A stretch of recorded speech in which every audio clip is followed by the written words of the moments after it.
Cities Skylines II isn't here to reinvent the city builder genre, but it's very much here to build upon it. After selecting your map, you'll start each game as you started every game of Cities Skylines 1, SimCity 4, 5, or 3000, or really any other realistic city building simulator. That is to say, by looking at a whole lot of nothing. CS2 gives you a completely blank slate, a pocket full of cash, and says go for it. Of course, you won't get far without roads, the pothole-riddled arteries of any city, and that's especially true here because unlike in SimCity, roads in CS2 also automatically carry underground power, water, and sewer lines. Just be sure to select that auto grid feature when it's time to start, cause you wouldn't want to spend your first 15 hours drawing grids by hand, would you? Yeah. Me neither. From there, it's time to play the yellow likes blue and blue likes green, but green hates yellow game, which is, I guess, how a 4-year-old urban planner would describe the concept of zoning. Your commercial areas can and should serve as buffers between pristine residential areas and filthy industrial smog zones. But CS2 takes things a step further and will punish you for putting residential areas downwind of, for example, coal power plants. Not that anyone would ever lay out a full city without checking for the wind, in the same way no rational mind would ever put the municipal water uptake right next to the sewer outfall. And it's probably right about now you're realizing that I'm nothing special when it comes to this genre. But while my first few attempts at cities in CS2 did in fact crash and burn quite spectacularly, with one run ending in a sweaty downward spiral of crippling loans, slashed budgets, and comically high tax rates that made everyone move away, I did finally figure things out enough to eventually create a big city utopia of sorts with a world-class school system, advanced technologies, a robust network of police and fire stations, clean energy, natural resource exploitation, tourist attractions, a 10,000-story terraforming disaster I found too funny to fix, and dare I say it, a multi-million-dollar budget surplus?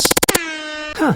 Maybe I am good at city builders. Or, much more likely, I just learned how to exploit CS2's milestone system. You see, CS2 gives you a huge chunk of change every time you fill up this little meter, as well as development points you can use to unlock new buildings and permits you can use to buy more land. This meter fills every month based on population growth, citizen happiness, and any time you build anything. Thus, if you can leverage loans into buildings that increase citizen happiness and spur city growth, you'll end up unlocking new milestone money faster than your loans accrue interest, making you sort of financially bulletproof. Of course, the real moneymaker in CS2 is your residential tax bracket. Assuming you set this tax rate at a non-evil number, you should be able to sustain this whole strategy without going belly up. The end product is an intricate and engaging experience, albeit one consistently subject to unapologetic tedium, as the gameplay loop in CS2 is kinda just buy new land, plot new zones, and then fill said zones with necessary infrastructure and services. Repeat. All this in mind, let's see some scores. Cities Skylines 2 is more or less a mechanically perfect city building simulator, to the point I'm not entirely sure what the devs could add or subtract to make the experience more realistic. A wide array of user interface filters and helpful tooltips then make identifying problems in your city a pretty painless experience. Absurdly high Wusel factor, that is to say thousands upon thousands of trackable citizens at any one time, help create a sense of living world in CS2, which is amplified further by great spatial audio. But NPC actions and animation stop short of being truly immersive. Fire engines, for example, will get to the smoldering building and the fire will just magically go away a few seconds later. And this pedophile will just walk right up to the school and stand there. He won't even molest anyone, maybe because he's too busy being molested. Still, it's a consistently visually impressive experience, maybe even too impressive, as I encountered increasingly significant frame rate lag the bigger my city got, to the point that I started playing from the 30,000 foot view to keep things running smoothly. A bigger gripe I have with the game, however, is the overall lack of variety from city to city. The base edition of CS2 has two fairly similar architectural styles, North American and European, and 10 non-customizable maps that are all slight permutations of each other.